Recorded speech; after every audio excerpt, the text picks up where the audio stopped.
In the name of God, the most beneficent, the most merciful. All praise is due to the Lord, Master of all the worlds. And peace and blessings be on all his prophets, from Adam until the final prophet Muhammad, peace be upon him and his family. Respected scholars, respected politicians, respected leaders of the community, brothers and sisters, I bid you the Islamic greeting of Assalamu alaikum wa rahmatullah wa barakatuh. The discussion concerning Islam and political engagement is without a doubt one of the most important discussions in Islamic thought today. And is a discussion that requires a thorough examination, or it's a discussion which affects each and every one of our lives. A discussion from which many fundamental lessons may be learned, and many important contemporary examples may be derived. And indeed a discussion which affects each and every one of our lives in America today. Over the past 15 years, the reputation and the scrutiny placed upon the Muslim community has been unbelievable. Since 9/11, many people began to ask the question as to what is the role of Muslims in American society. Muslims were being labeled with terms such as terrorists, such as fundamentalists, such as radicals. You found that certain ladies were always scared to go out in public with their headscarf. Others were worried whether they'd actually get a job or be discriminated against. The events of July the 7th in London exasperated the issue even further. When people saw a bus explode in London, many people began to ask the question that this religion, Islam, seems to be the cause of all trouble in the world. That these Muslims are people who are not engaged whatsoever in society. Rather, they are a menace to the society. They offer nothing that is positive or nothing that is good. And indeed, the media has an unbelievable way of making sure that the Muslims are alienated, that there is only one version of Islam that is shown. When CNN or Fox News or the BBC wants to interview a Muslim, they don't tend to interview the more moderate. They don't tend to interview the intellectual. Rather, they'll interview someone who looks like they've just emerged from a cave from somewhere in the Middle East. In some cases, looking like a pirate. I remember when the Woolwich killing happened with the soldier in London, I made a statement that was very clear. That why is it that those people that the media invites to talk about the religion of Islam are always people either with an eye patch or with a hook? Is there no other human being who people are able to bring to talk about the religion of Islam? But we know very well that the media in some cases had an agenda. They wanted to alienate the religion of Islam, alienate the Muslims, and show that they have no positive role within society today. Since the Arab Spring, people have asked this question even more. And Muslims have begun to have to answer this question. What is your opinion on what's happening in Libya? What's your opinion on what happened in Egypt? What's your opinion on what's happening in Syria? Do you also want Sharia law in this country? Do you also want beheadings in this country? Do you also want to call for a jihad in this country? Do you also find it normal to go and terrorize churches in this country? Because when the people see the scenes in Syria, or in Pakistan, or in Libya, or in Egypt, you can't blame them for thinking, well, if this is the Islam that's going to be growing in America, then Terry Jones and Alan West have every right to attack the religion of Islam. Therefore, you found that many Muslims began to reassess their position in relation to political engagement. Whether you were 18, 25, 35, or even in your 60s, you began to ask yourself a question that must I get involved in this political system? Should I get involved in this political system? Does my religion allow me or not? How many of you, whenever you've wanted to be engaged in politics in America, have heard the scream from somewhere saying, this is haram, brother. This is kafir's brother. This is not sharia, brother. Sister, you are not allowed to vote. This is not part of the origin of the religion of Islam. Therefore, you find the Muslims in America today are at a crossroads. On the one hand, the Muslims of America are thinking, we need to represent ourselves, our children, our grandchildren. No longer can Muslims in America view themselves as Pakistani Muslim, Iraqi Muslim. Rather, they should be proud to say that they are American Muslims. If the streets of America allowed me to walk to Yale or Stanford or Princeton or Harvard, if the streets of America allowed me to gain employment, if the streets of America allowed my children to go to the mosque on a Friday without the fear of gunshots, then what's the problem of me calling myself an American Muslim? Therefore, when a Muslim... Don't clap too early, I want a few more. Therefore, when a Muslim looks at this, there are three fundamental questions every Muslim is asking in America today. The first question, should I get involved? The second question, but it's a non-Muslim government. The third question, is this idea of a swing state something Islamic? Was there a moment in Islamic history where a swing state made sure that Islam remained alive? These three questions are fundamental and should not only be here from the mic, they should actually be a book. The book should begin by saying, number one, should I be concerned about what happens in America? Number two, should I work with a non-Muslim American government? And number three, is there a reality to the swing state? The answers can ironically all be found in the biography of the Prophet Muhammad and in the Quran. The problem with the Muslim world, they want to resolve many issues, but they forgot the sources of how to resolve an issue. If they were to reflect back onto the Quran and reflect back onto the biography of the Prophet Muhammad, then you would find that those who come and attack you by saying, don't get involved politically, don't come and work with Emerge, don't stand with the American flag behind you, you can tell them, hey, come here next to me, let's discuss Quran and let's discuss with the Prophet Muhammad and let's see what the origin of this is. Let's begin with this step by step. Number one, should I as a Muslim be concerned about the affairs of other Muslims in America? I'd like to answer this question by putting a twist at the beginning. I as a Muslim shouldn't just be concerned with the affairs of Muslims in America. I as a Muslim should be concerned with the affairs of any human being in America. If I see someone from the Jewish community and they're facing oppression, I see someone from a Christian church and they're facing oppression, I see an atheist who denounces the Lord but is facing oppression, then my role should be to civically and politically engage to look after the rights of every citizen, not just the Muslim citizen. Why? Because the religion of Islam is a religion that wanted to ensure the right of property, the right of honor, the right of dignity, the right of intellect, and the right of life are preserved. When I walk in the street in Miami, if I see someone begging on the ground, I don't bend down and say, excuse me, what religion are you? Excuse me, which church do you go to? Excuse me, to which mosque do you belong? Rather, I look at the person, I see a human being with a soul in front of me.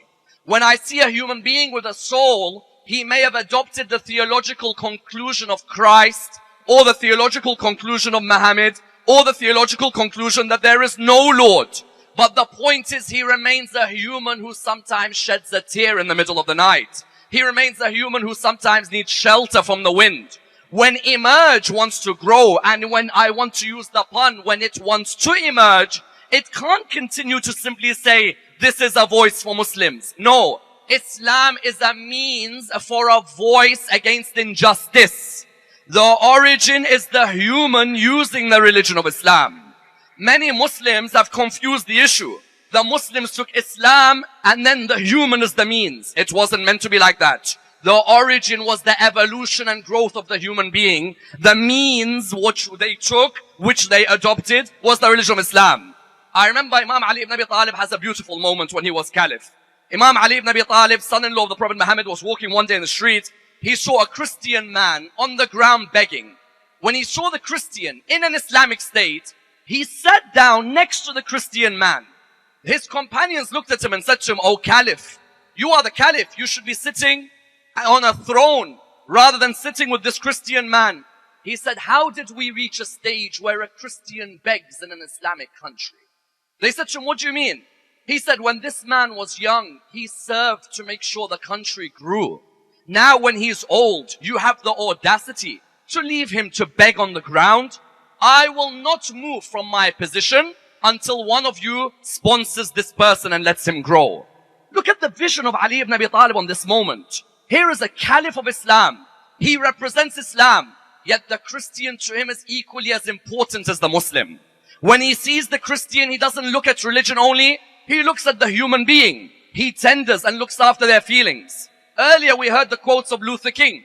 And if you add more and more of these quotes, at the end of the day, what happens? What is the quote? What does it say? It says at the end of the day, we're not going to remember the words of our enemies. We're going to remember the silence of our friends.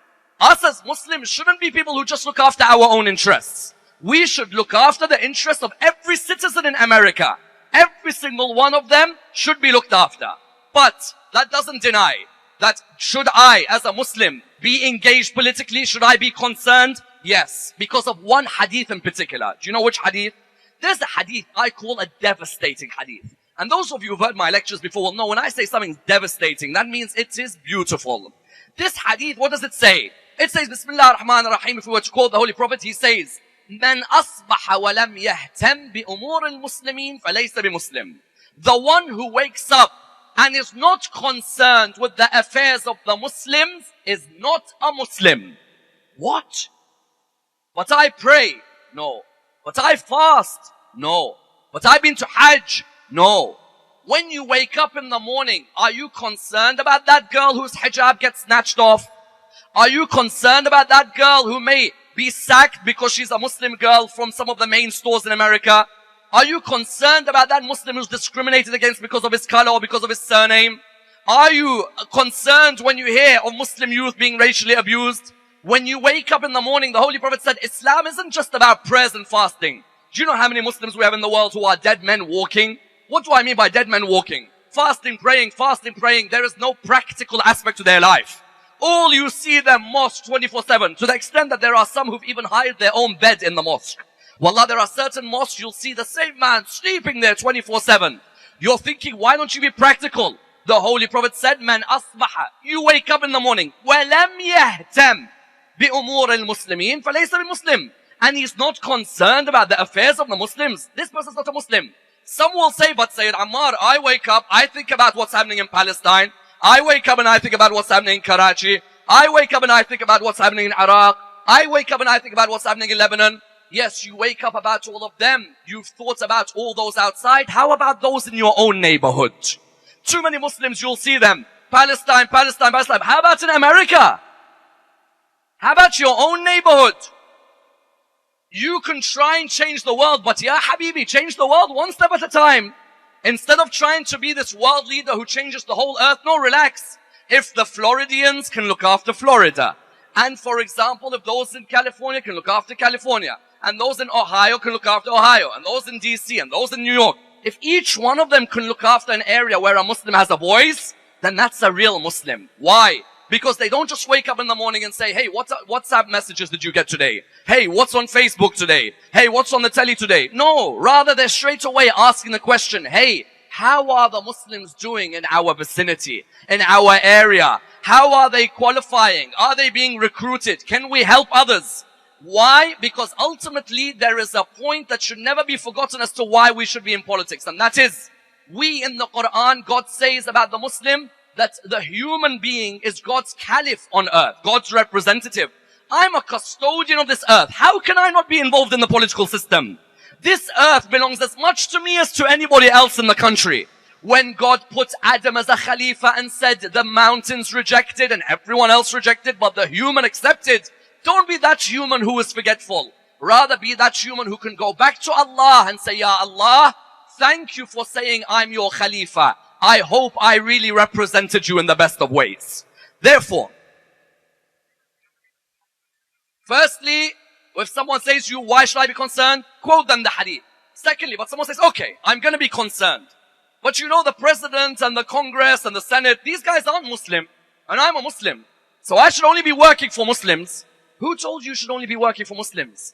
Once again, it's that cocoon, narrow-minded Islam that unfortunately has not been destructed. This narrow-minded Islam brings about too much bigoted personalities.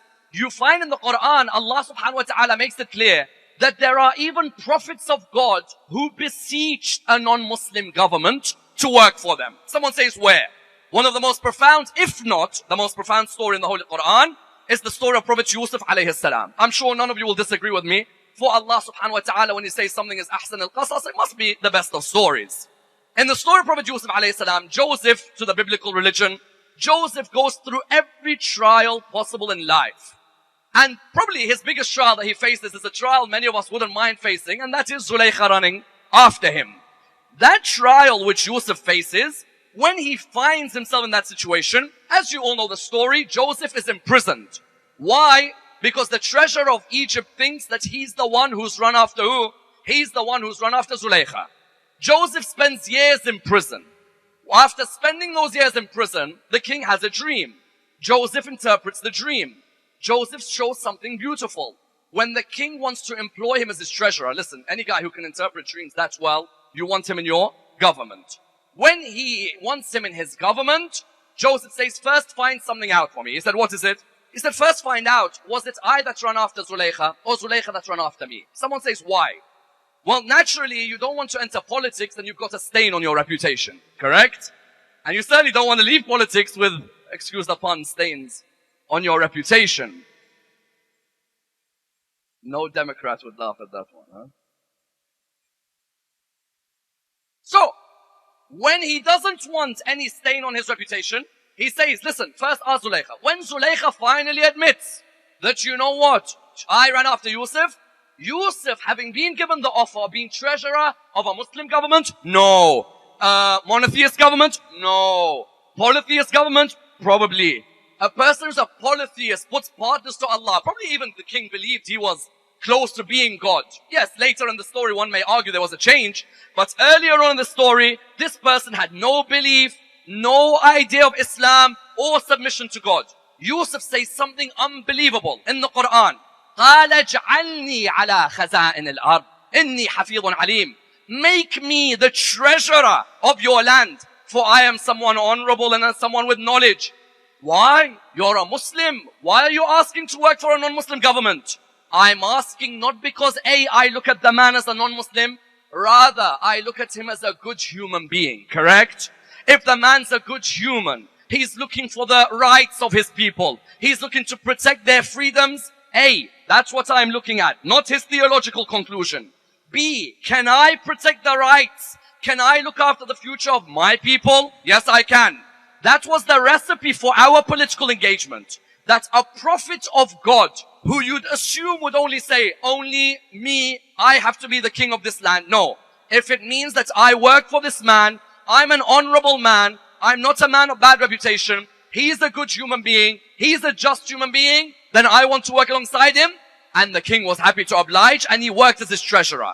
Those who came and said today in the Muslim world, it is haram, brother, for you to be involved with non-Muslims. Why? Is that not the same Quran me and you read?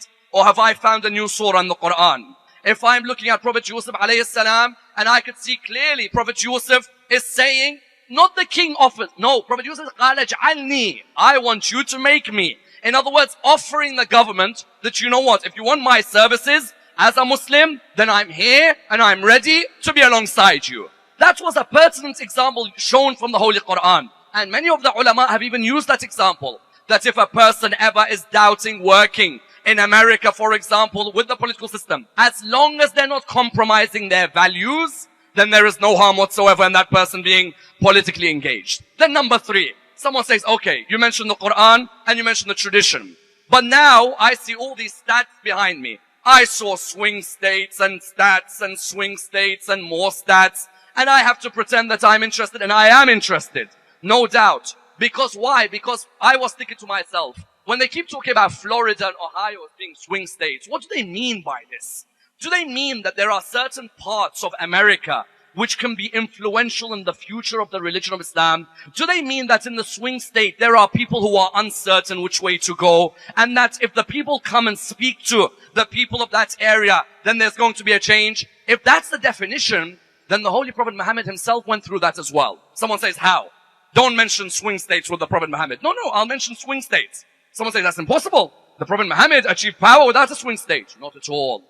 The Prophet Muhammad, right at the beginning of the religion of Islam, noticed that the companions were being tortured or were being killed because of their monotheistic belief.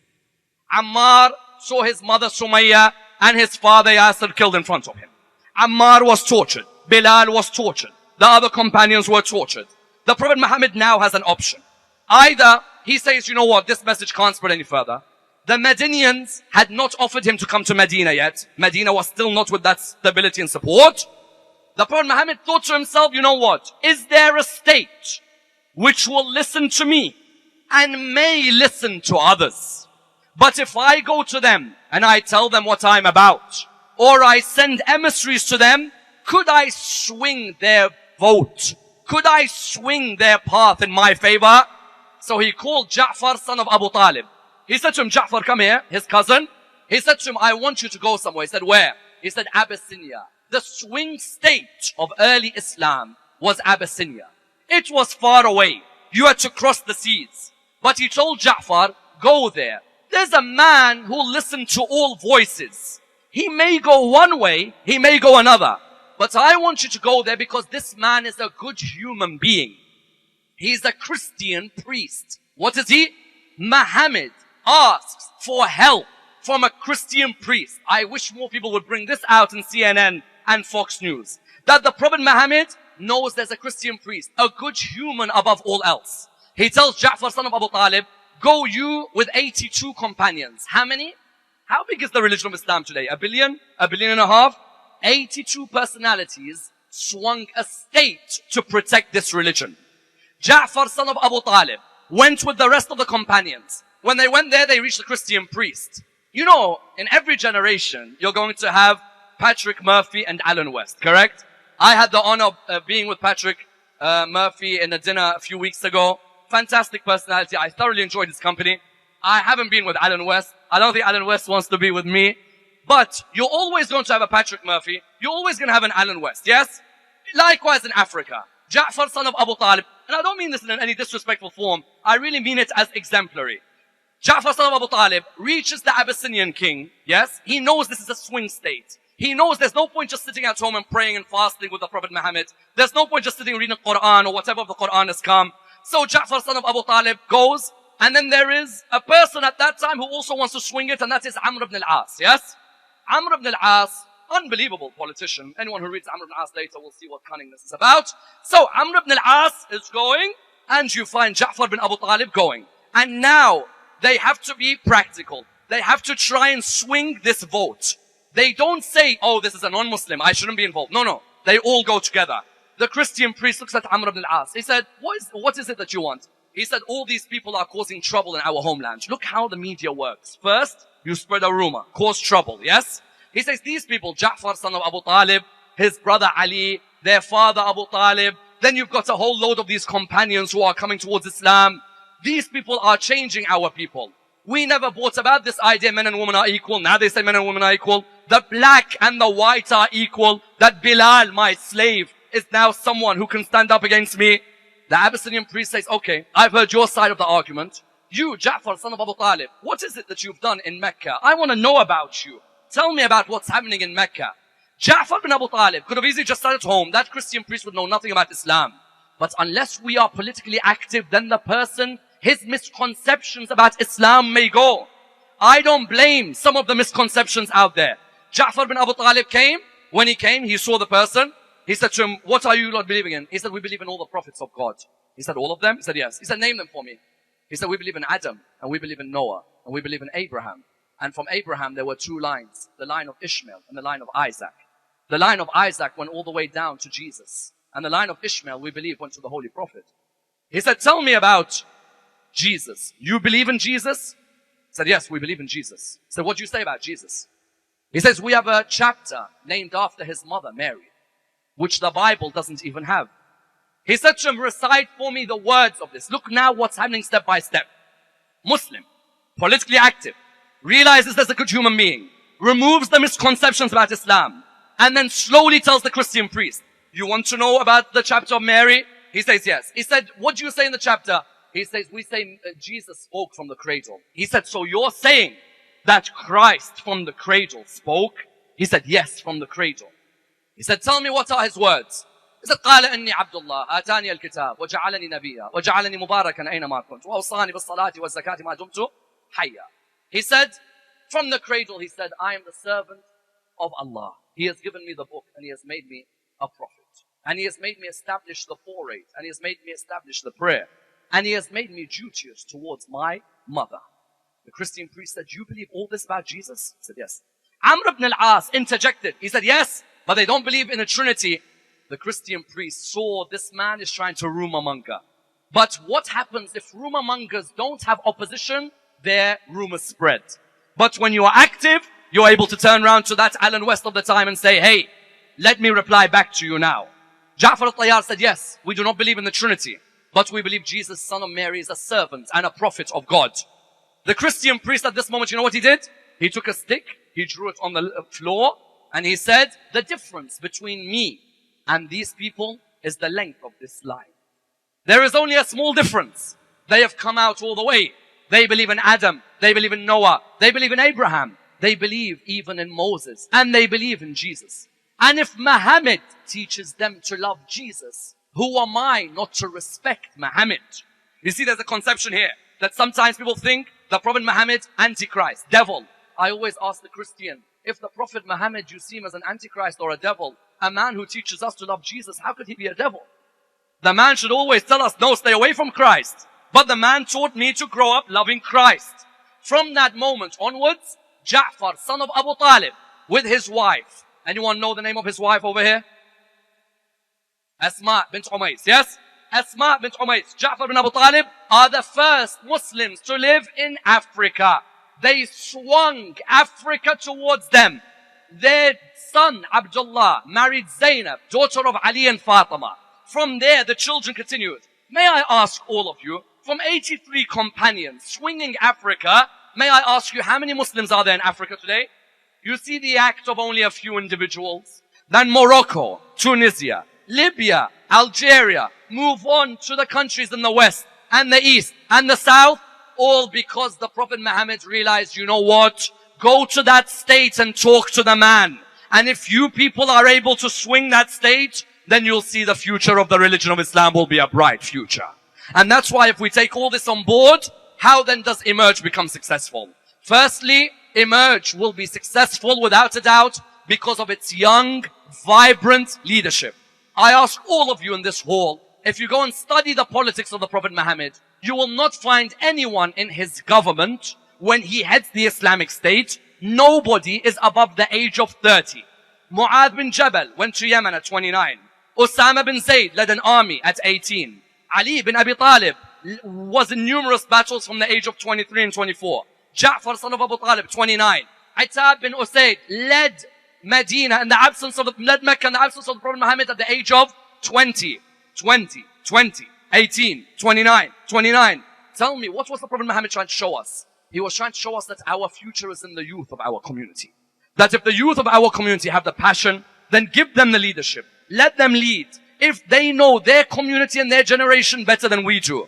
Did not Ali ibn Abi Talib say, bring up your kids in a way different from the way you were brought up? Our kids understand the politics of the Florida. They understand the way you communicate. They understand the media, the PR industry. When I look now and I see Saif and I see Kharam and I see Farouk and I see the fantastic team and you who are staring at me in a way you shouldn't be staring at me. When I see such a vibrant movement, I'm seeing young. When I see people my age, when I see people younger, and they're moving in this way, it reminds me of the remnants of the Prophet Muhammad and his movement. Youth who are coming one after the other. That's number one. Of course, all of you are young, by the way. Every single person here is young, but, you know, in that particular definition. Number two, the second key aspect to the success of Emerge is that they unite as Muslims amongst one another. Please don't bring about the talk, this is a Sunni group or a Shia group or a Sufi group or a Brelwi group or a Deobandi group.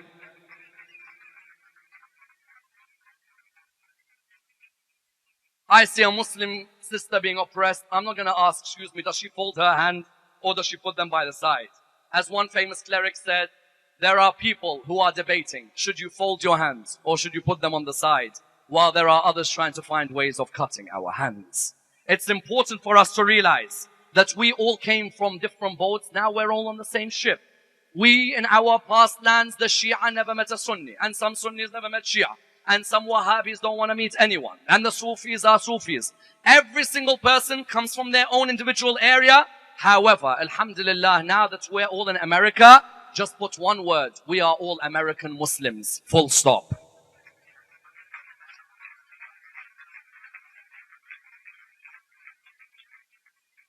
And thirdly, and I'm going to conclude, and by the way, no one ever tells me to conclude. You're the first. You're quite brave.